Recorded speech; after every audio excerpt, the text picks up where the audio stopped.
warahmatullahi wabarakatuh. Bismillahirrahmanirrahim. Alhamdulillahirabbil alamin. Wassalatu wassalamu ala habibina wa syafi'ina sayyidina Muhammadin wa ala alihi wa sahbihi wa man walaha amma ba'du. Yang kami hormati seluruh jamaah yang hadir pada siang hari ini, yang tidak dapat kami sebutkan satu persatu, dan yang teristimewa insyaallah yang hadir akan membawakan tablik pada siang hari ini adalah Al-Ustadz Habib Ahmad Al-Habsyi beserta dengan seluruh rombongannya. Puji syukur kita panjatkan kehadirat Allah Subhanahu wa taala, di mana pada siang hari ini Allah masih memberikan kita nikmat, kesehatan, kesempatan dan iman sehingga kita dapat berkumpul di tempat ini dalam rangkaian acara Safari Dakwah Tabligh Akbar yang insyaallah akan disampaikan oleh Ustadz Habib Ahmad Al-Habsyi.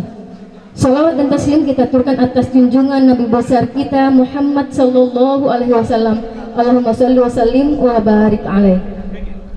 Bapak-bapak dan ibu-ibu yang insyaallah dirahmati Allah Subhanahu wa taala, marilah kita membuka acara ini dengan bersama-sama membaca basmalah.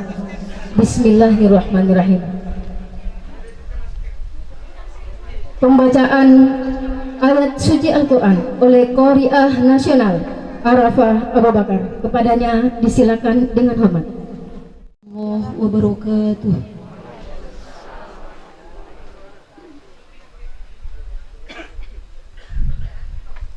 A'udzu billahi minasy syaithanir rajim.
Assalamualaikum warahmatullahi wabarakatuh.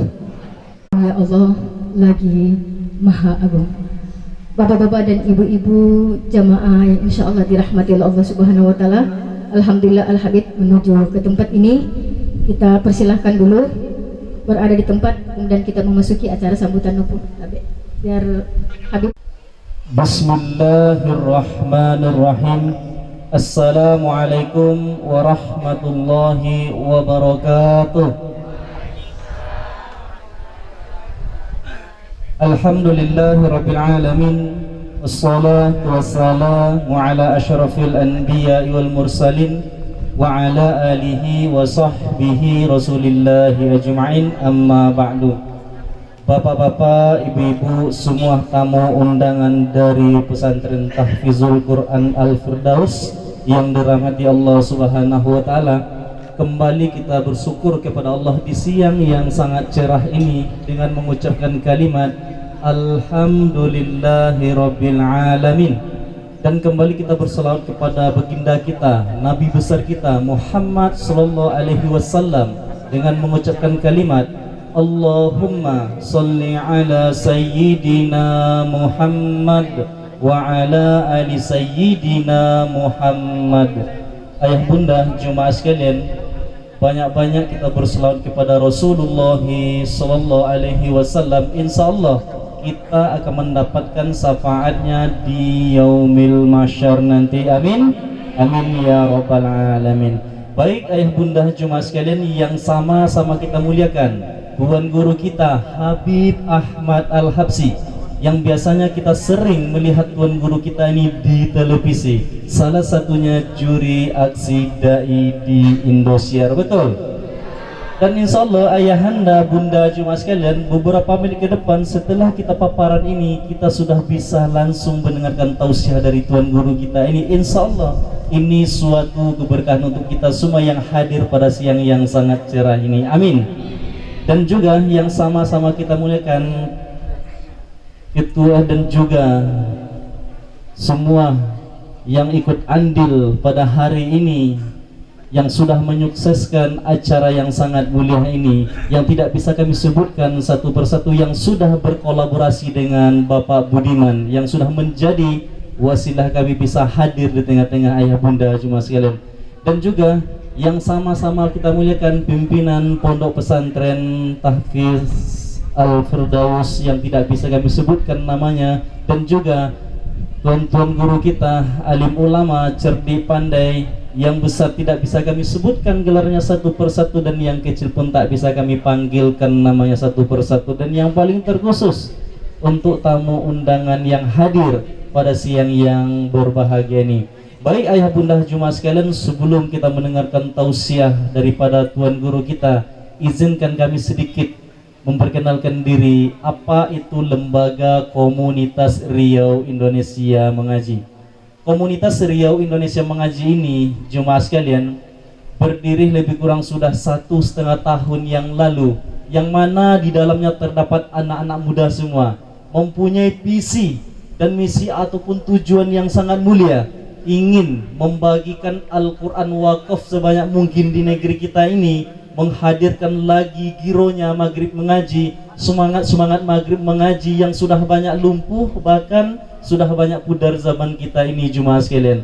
Dan kami sampaikan juga alhamdulillah komunitas Riau Indonesia Mengaji ini dibina langsung oleh Majelis Ulama Indonesia Pusat dan juga bersama para tuan-tuan guru. Untuk tingkat nasional bunda ayahanda jemaah sekalian, alhamdulillah kita dibina langsung oleh tuan guru kita Habib Ahmad Al-Habsyi, dan juga kita bersama tuan guru kita Ustadz Orange Dai Cahaya Hati di Antep.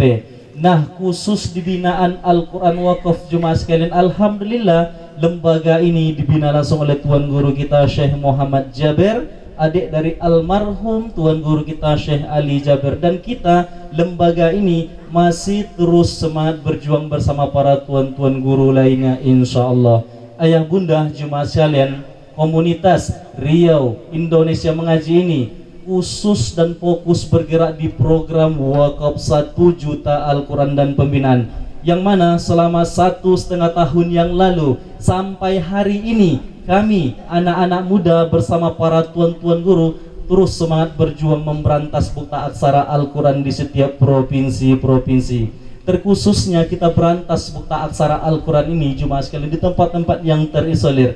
Insya Allah umum tentu di Indonesia negeri yang sangat kita cintai ini. Nah, untuk mempersingkat waktu, kami ingin mengajak ayah bunda jemaah sekalian untuk melihat sedikit saja pergerakan dakwah kami selama 1,5 tahun yang lalu melalui cuplikan video yang berada di depan kita ini. Dan kami sampaikan permohonan maaf kami mungkin karena kita berkegiatan di ruangan yang terbuka dan waktunya siang, jadi kita tidak bisa melihat dengan jelas bentuk dari video yang kita putarkan. Minimal kita semua sudah bisa mendengarkan suara daripada tuan-tuan guru kita. Baik, kepada Abang Dani kami persilakan untuk memutar video dakwahnya. Baik, hanya ini dari kami, mohon maaf kami sudahi. Wabillahi taufiq wal hidayah. Wassalamualaikum warahmatullahi wabarakatuh. Kita berselawat sallallahu ala Muhammad sallallahu alaihi wasallam alaihi wasallam. Allahumma salli ala sayyidina Muhammad. Kami lanjutkan acara yang tadi. Acara selanjutnya yaitu sambutan Ketua Yayasan RH Matayang Andi Senu, Kampung Tahfiz Quran Al-Firdaus Kabupaten Luwu, kepada Kakanda Rosmiati Matayang. Kepada persilakan dengan hormat. Bismillahirrahmanirrahim. Assalamualaikum warahmatullahi wabarakatuh.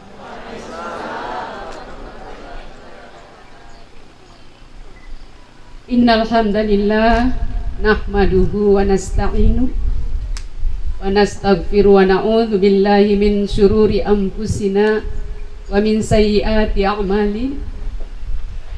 May yahdihillahu fala mudilla lahu wa may yahdihillahu fala hadiyalah. Asyhadu an la ilaha illallah wa ashhadu anna Muhammadan abduhu wa rasuluh la nabiyya ba'dah. Yang kami hormati, kami banggakan, kami muliakan tamu agung kita, tamu mulia kita pada hari ini, Bapak Habib Ahmad Al-Habsyi. Ibu Kakanda kami kebetulan hadir di tengah-tengah kita, Dr. Haja Bese Matayang MPD, Bapak Camat Belopa yang kebetulan beliau adalah adik kami Pak Ustaz yang di samping Pak Habib, Bapak Ibu hadirin semua yang mohon maaf karena waktu saya tidak dapat menyebutkan satu persatu nama. Alhamdulillah, pantas kita panjatkan kehadirat Allah sebagai rasa syukur kita pada hari yang cerah ini. Kita didatangi oleh seorang tokoh nasional, tokoh ulama yang biasanya kita hanya melihat lewat layar kaca. Sungguh bahagia Bapak Ibu. Namun Bapak Ibu harus tahu bahwa tidak ada satu kejadian yang luar biasa, tidak ada satu pun peristiwa di alam ini, di muka bumi ini, kecuali karena izin Allah Subhanahu wa ta'ala. Bapak Habib datang ke tengah-tengah kita sudah dicatat oleh Allah jauh sebelumnya, bahwa suatu saat nanti pada hari Jumat tanggal 3 Juni 2022 akan datang di satu tempat di pelosok Kabupaten Luwu, yaitu Pantai Mamonta. Kita berharap mudah-mudahan kedatangan Habib ini dan yakin insya Allah membawa keberkahan pada kita semua.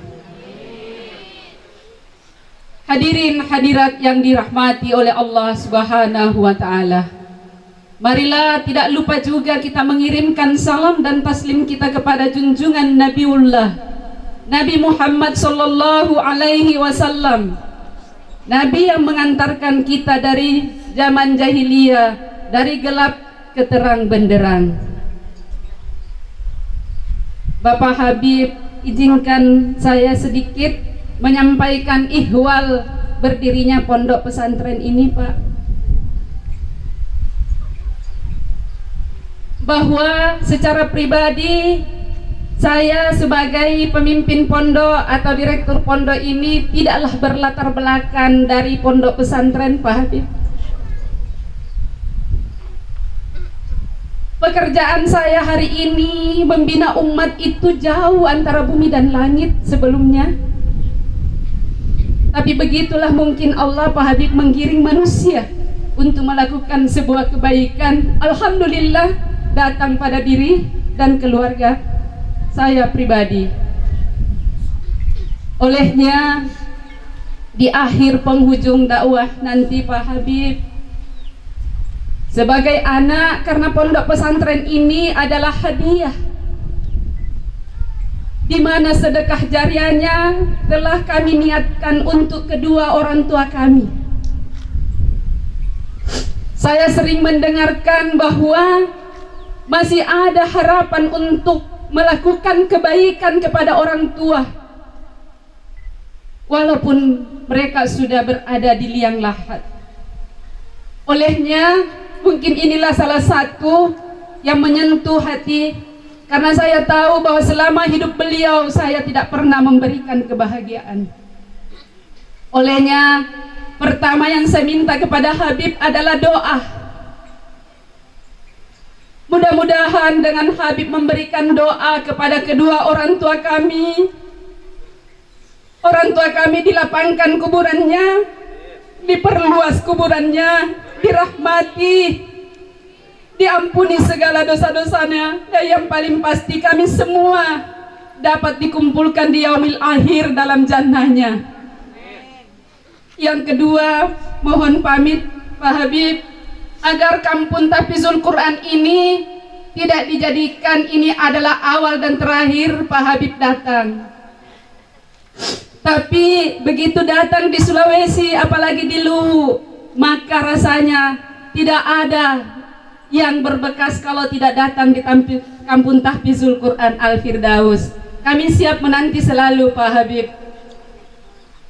Dan mohon doanya, karena kampung tahfizul ini adalah baru berumur 1 tahun, ibaratnya dia pohon kelapa, dia baru bertunas, baru sebatas tunas. Dan insya Allah harapan kami mudah-mudahan dapat berbuah, memiliki pohon dan berbuah banyak untuk menyebarkan banyak manfaat dan kebaikan di seluruh alam.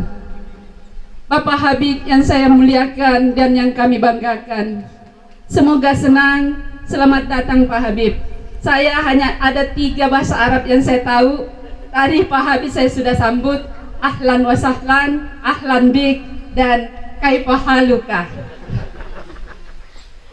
Karena saya bukan adalah orang pondok, baru saya belajar Pak. Mudah-mudahan beliau Bapak setelah kembali ke Jakarta, Pondok Kampung Tahfizul Quran merupakan agenda utama untuk mengirimkan pembina-pembina handal agar melahirkan ustaz-ustaz yang handal seperti Habib di Kampung Tahfizul Quran Al-Firdaus.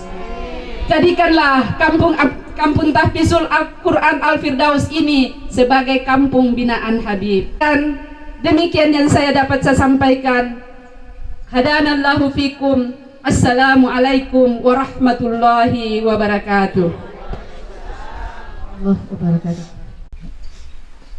Sebelum kita persilahkan kita mendengarkan tablik yang disampaikan oleh Ustadz Habib Ahmad Al-Habsyi, kami sampaikan kepada Adinda Budiman, dipersilakan untuk naik ke panggung. Mari kita mendengarkan dengan seksama tablik yang insya Allah akan disampaikan oleh Al-Mukarram Ustadz Habib Ahmad Al-Habsyi pada siang hari ini. Dan kepada Al-Mukarram kami persilakan dengan hormat. Bismillahirrahmanirrahim. Assalamualaikum warahmatullahi wabarakatuh.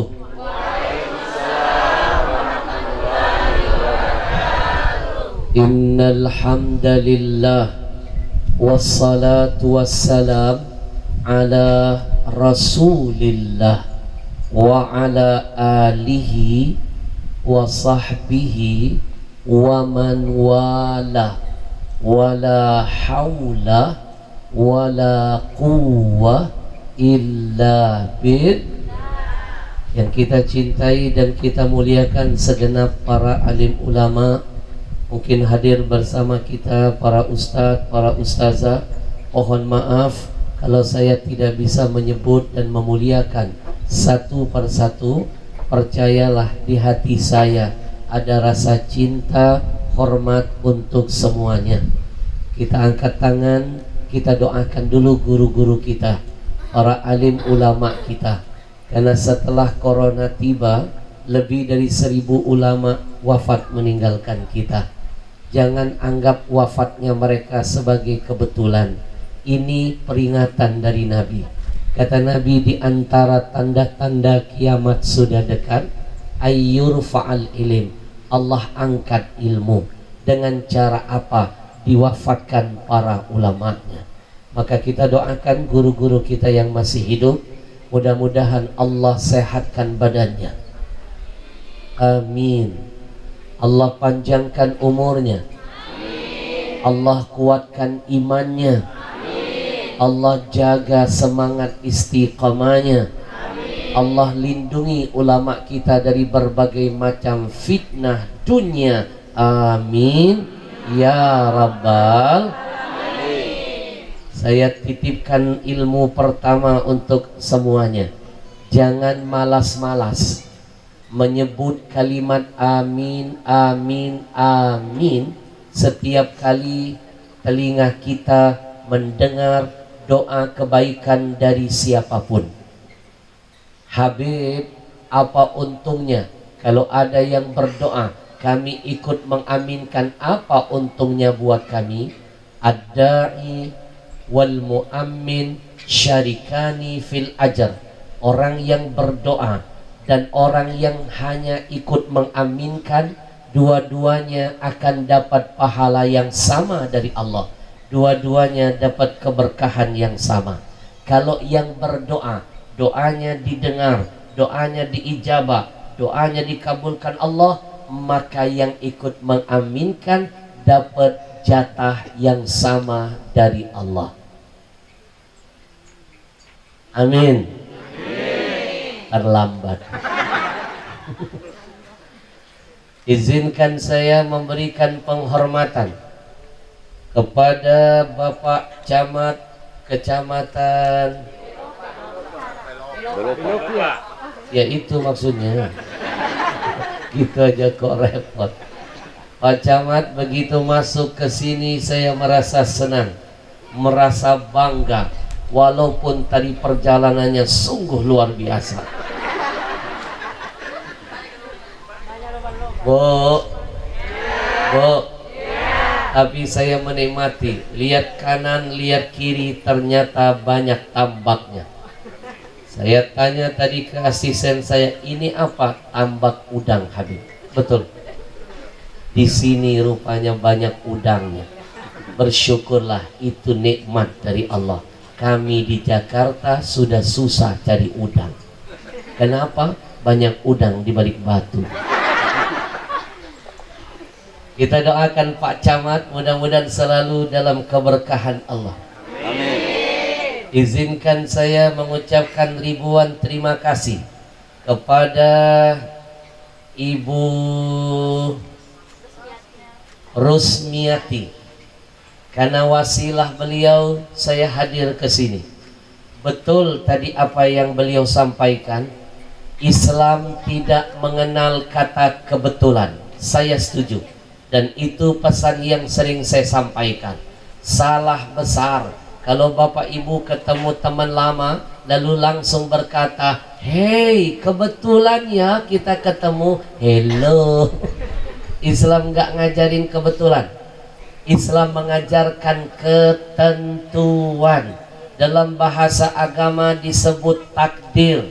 Takdir itu ada dua. Ada takdir yang baik, harus kita syukuri. ada takdir yang buruk, harus kita sikapi dengan bersabar. Ibu, hari ini Allah hadirkan takdir yang terbaik untuk kita semuanya. Tepuk tangan dulu buat semuanya. Alhamdulillah. Bu, Bu, belum kompak. Bu, Bu, bau, bau, kok bau iya. Saya setuju dengan apa yang disampaikan Bunda barusan. Habib dengan segala ketawaduannya, beliau tadi menyebutkan saya bukan ahli agama. Tapi hari ini saya sampaikan kabar baik buat Bunda. Kalau Ustadz, kalau Habib, kalau Kiai bikin rumah tahfidz itu biasa. Tapi kalau ada orang seperti Bunda, tidak ada latar agama, tapi bisa mewujudkan rumah tahfidz, ini luar biasa. Tepuk tangan. Ini namanya makhluk langka. Orang seperti Bunda harus dilestarikan keberadaannya. Kalau orang kayak saya, kalau orang kayak habaib, kayak ulama, kayak ustadz bikin pondok pesantren rumah tahfidz, pahalanya 1. Tapi kalau yang bangun rumah tahfidz seperti Bunda, pahalanya double. Saya jelaskan Bapak Ibu, dalam sebuah kitab disebutkan, inna min asbabi mudha'afatil ujur thalathatun. Ada 3 sebab Allah itu akan melipat-lipat gandakan pahala kebaikan yang dilakukan oleh hambanya. Kalau 3 sebab ini ada, saya pastikan pahala beda meskipun amalnya sama. Saya kasih yang pertama. Sebabnya apa? Syaraful makan. Ditinjau dari keistimewaan tempat di mana kita melakukan kebaikan. Saya kasih contoh. Bapak Ibu, tadi kita ditakdirkan Allah salat Jumat di pinggir pantai ini. Saya pastikan pahalanya tidak sama. Kalau suatu hari nanti Allah izinkan Bapak Ibu bisa salat Jumat di Masjidil Aqsa Palestina. Tahu Palestina? Palestina. Lu belok kanan. Usah ngasih tahu. Bu, walaupun rakaatnya sama-sama 2 rakaat sholat Jumatnya, walaupun sama-sama sholat Jumat, saya pastikan pahalanya beda. Di sini pahalanya 1, di Masjidil Aqsa 500 kali lipat. Kenapa pahalanya beda? Padahal ibadahnya sama, rakaatnya sama, harinya sama. Jawabannya keistimewaan tempat yang membuat pahala berlipat ganda. Sampai di sini paham? Bapak Ibu, kalau diberikan Allah keluasan rezeki, nanti bisa sholat Jumat di Masjidin Nabawi, Madinah Al-Munawwarah, saya pastikan pahalanya tidak sama. Di sana 1000 kali lipat. Bapak Ibu, kalau nanti ditakdirkan Allah bisa menunaikan umrah dan haji, lalu punya kesempatan melaksanakan sholat Jumat di Masjidil Haram, Makkah Al-Mukarramah, saya pastikan pahalanya beda. Di sana 100.000 kali lipat. Bu, kenapa pahala beda? Padahal ibadahnya sama. Jawabannya syaraful makan. Sekali lagi, ikuti saya. Syaraful, syarafnya lihat ke saya, makannya lihat ke sana, biar gampang ingatnya. Syaraful, keistimewaan tempatnya. Saya mau tanya Bapak Ibu, kepengen umrah? 15 orang yang kepengen, yang lain ragu. Sekali lagi, pengen umrah? Pengen haji? Saya tawarkan 2 pilihan. Kira-kira Bapak Ibu tertarik milih yang mana? Jangan salah memilih, nanti nyesel urusannya. Pilihan yang pertama, mau dipanggil Allah jadi tamunya. Atau mau coba-coba pilihan kedua, mau dipanggil Allah. Yang pertama apa yang kedua? Kelihatan takut mati. Dua-duanya Betty, beda-beda tipis, sama-sama dapat panggilan. Cuma yang membedakannya Pak, kalau yang pertama dipanggil Allah jadi tamunya, itu maksudnya masih ada harapan pulang. Tapi jangan berani-berani milih yang kedua, dipanggil Allah, itu mananya benar-benar dipulangkan, alias game over, alias modar, alias is dead, alias koid, alias rojiun. Orang sini bilang apa? Bahasa kampungnya. Bahasa kampungnya? Mati. Mati. Mate. Serem amat. Mate. Oh. Sekali lagi saya mau dengar jawabannya. Mau yang pertama atau yang kedua? Pertama. Saya ajarkan doanya. Mau? Mau. Mau? Mau. Kalau sering diamalkan, Allah kasih kemudahan. Bapak Ibu, yang pertama, tanamkan niat. Banyak orang punya uang tapi nggak punya niat, sampai mati nggak pernah haji umroh. Nggak pernah. Saya pernah kenal orang paling kaya di Kalimantan, penghasilannya puluhan miliar Pak Camat. Usahanya batu bara, baru punya batu bara saja sudah kaya, bayangkan, apalagi punya batu nisan. Seluruh dunia sudah dia kunjungi, koleksi fotonya setiap negara ada, tapi dia tidak pernah ada foto Makkah Madinah. Hatinya tertutup. Berapa kali diajak keluarganya dia tidak mau, sampai ajal menjemputnya. Bapak Ibu, kalau buka TV menjelang hari raya Idul Adha ini, coba lihat, macam-macam cerita unik. Ada pemulung bisa pergi haji loh. Pemborong belum jaminan Pak. Penjual koran bisa berangkat haji, penjual berlian belum tentu. Tongan? Tongan. Baru belajar dari Pak Budi. Tongan? Bapak Ibu, pembantu bisa pergi haji, majikannya nggak pernah tergerak hatinya. Tongan? Maka percayalah, selama ada niat pasti ada jalan. Selama ada nawaitu pasti ada kemudahan. Kata orang barat, where there is will, there is way. Do you understand? Allah yazid. Ini Pak Camat, mak-mak ini kadang-kadang sotoy, sok tahu, sok paham, sok kenal. Orang sih aja nggak ngerti. Coba ngambil kelihatan keren aja. Ma, itu bahasa Inggris, you know bahasa Inggris. Where there is will, there is way. Artinya jangan buang sampah sembarangan. Maksudnya kalau ada niat pasti ada jalan, insya Allah. Saya pernah membuktikan Pak Camat. Pertama kali saya menginjak kota suci Makkah Al-Mukarramah, menunaikan ibadah umrah, Masya Allah, saya nggak pakai uang. Saya orang miskin, ayah saya cuma guru ngaji, ibu saya cuma ibu rumah tangga.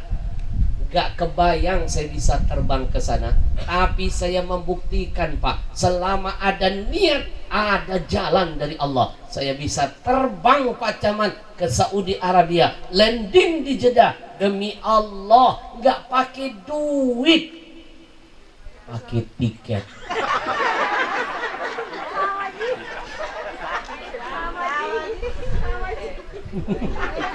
Tapi tiket yang bayar bukan saya, jamaah saya patungan memberangkatkan saya.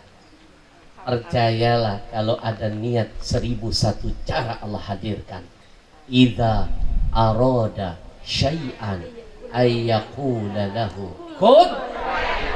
Subhanallah walhamdulillah wa la ilaha illallah, subhanallah walhamdulillah wa la ilaha illallah. Allah Allah Allah ya Allah Allah Allah Allah ya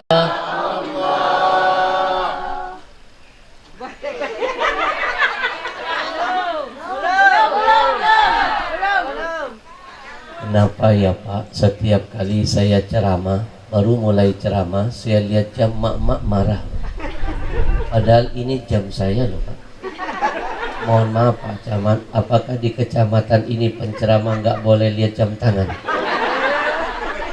Boleh. Bu, ini jam saya loh. Masa lihat jam sendiri nggak boleh? Bu, Bu, ini barang saya loh. Masa lihat barang sendiri nggak boleh? Gimana lihat barang orang? Tahu nggak?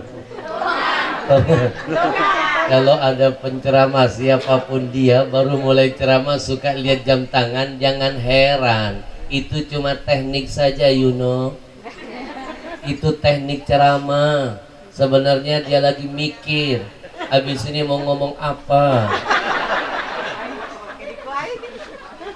Lanjut. Tenang, ini baru pembukaan. Bapak Ibu yang saya muliakan, tanam niat. Kalau ada niat pasti ada jalannya. Yang kedua, Bu, sering-sering berdoa. Saya ajarkan doanya. Mau? Ikuti saya. Bertawasul dengan Rasulullah. Di antara wasilah yang membuat doa cepat diijabah, bertawasul dengan kemuliaan Nabi. Ikuti saya. Allahumma Allahumma Allahumma Allahumma Allahumma Allahumma salli ala Sayyidina Muhammadin Sayyidis Saqalain salatan wassalaman tusahilu lana ziyaratal haramain. Saya diajarkan guru saya banyak-banyak berselawat dengan Rasulullah, bertawasul dengan kemuliaannya, maka Allah sampaikan nanti langkahmu mudah ke sana. Terbukti Pak. Oh, oh. Kalau masih belum berangkat juga, buka Quran. Shh. Kalau tadi bertawasul dengan Rasulullah, sekarang bertawasul dengan kemuliaan huruf Quran. Ibu buka Quran. Shh. Cari surat Al-Fatihah. Kata Allah dalam hadis qudsi, wali abdi masa'al. Al-Fatihah akan menjadi apa saja yang kalian sudah niatkan. Setiap selesai sholat, baca Al-Fatihah. Ya Allah, dengan kemuliaan surah Al-Fatihah, dengan segala mukjizatnya, dengan segala kehebatannya, dan kehebatan orang-orang mulia yang telah membuktikan kedahsyatan surat Al-Fatihah, saya bertawasul dari setiap huruf dan kemuliaannya, murahkan rezekiku, mudahkan langkahku pergi ke haji umrah. Al-Fatihah. Tutup Pak, setiap sholat, insya Allah berangkat. Masih belum ada tanda-tanda keberangkatan, buka Quran. Shh. Cari surat Al-Hajj, Al-Hajj, Al-Hajj. Kalau bisa baca setiap sholat, bisa sehari sekali bagus, bisa setiap selesai sholat minimal sehari sekali. Surah Al-Hajj mau dicicil gak apa-apa, nanti Allah panggil ibu.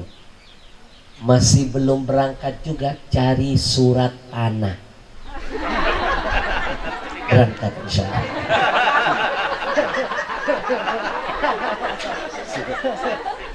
Paham?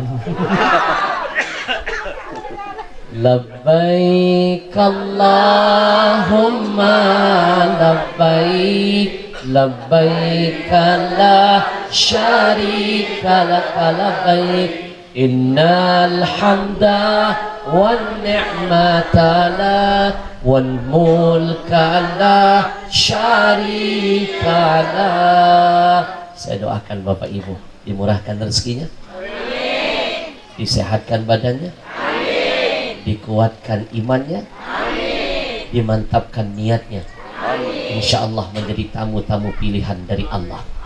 Amin ya Rabbal. Ada 3 yang membuat pahala itu berlipat ganda. 1 sudah saya ajarkan, syaraful makan, keistimewaan tempat. Yang kedua, syarafuz zaman. Syarafuz zaman, dilihat dan ditinjau dari timing, waktu di mana kita melakukan kebaikan. Bapak Ibu, saya kasih contoh. Hari ini hari apa? Apapun kebaikan yang Ibu lakukan di hari ini, saya pastikan tidak akan sama ganjarannya dengan kebaikan yang kita lakukan di hari-hari lain. Bapak Ibu duduk di majelis ilmu, mendengarkan tausiah dari ulama manapun, hari Senin, Selasa, Rabu, Kamis, Jumat, Kamis, Ahad, Sabtu, tidak sama dengan pahala hari ini Jumat kita mendengarkan tausiah. Bapak Ibu bersalawat di hari-hari lain pahalanya 1, tapi ketika memperbanyak salawat di hari Jumat pahalanya berlipat-lipat ganda. Bapak Ibu ketika bersedekah di hari-hari lain pahalanya 1, ketika bersedekah di hari Jumat saya pastikan pahalanya berlipat ganda. Bapak Ibu kalau baca Quran di bulan-bulan lain pahalanya 1, ketika baca Quran di bulan Ramadan pahalanya pasti berbeda. Kenapa pahala beda? Padahal ibadahnya sama. Jawabannya keistimewaan timing, waktu di mana kita melakukan kebaikan. Maka pandai-pandailah menutup kekurangan kita dengan mencari waktu yang bisa melipat gandakan pahala kita. Alhamdulillah. Sallallahu ala Muhammad. Sallallahu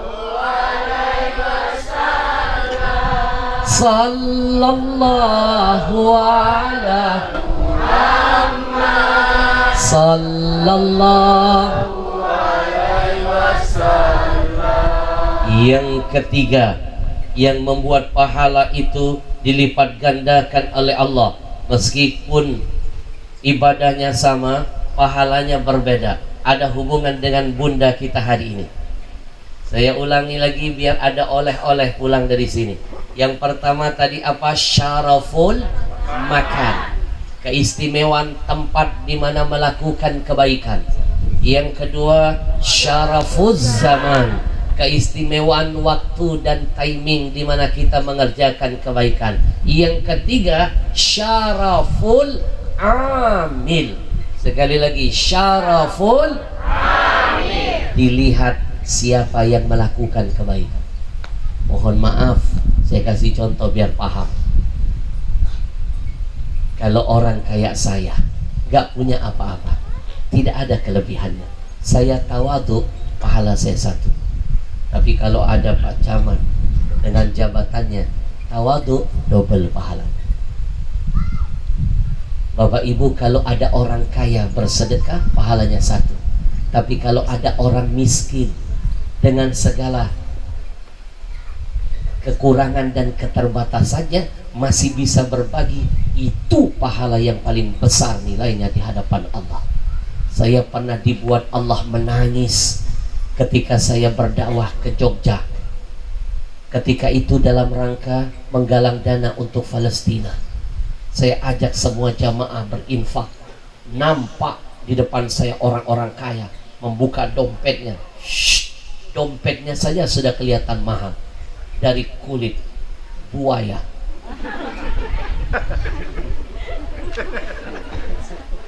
Udah dengerin aja,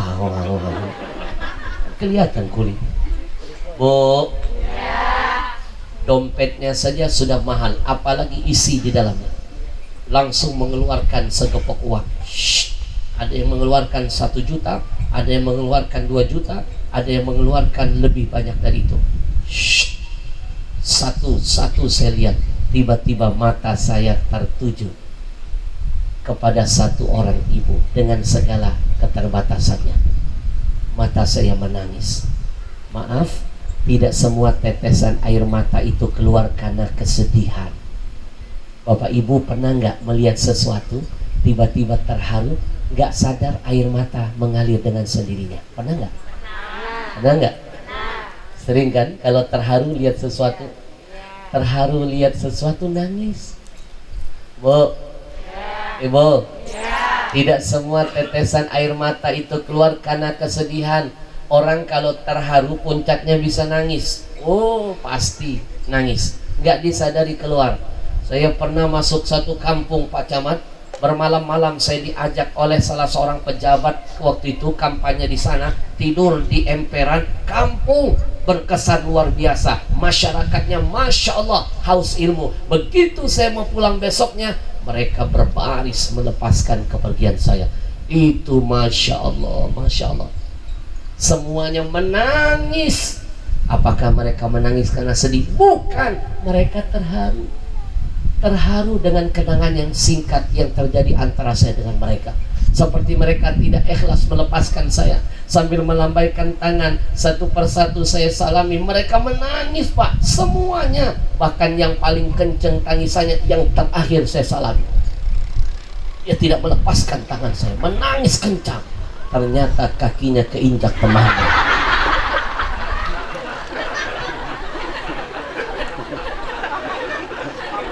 Saya sudah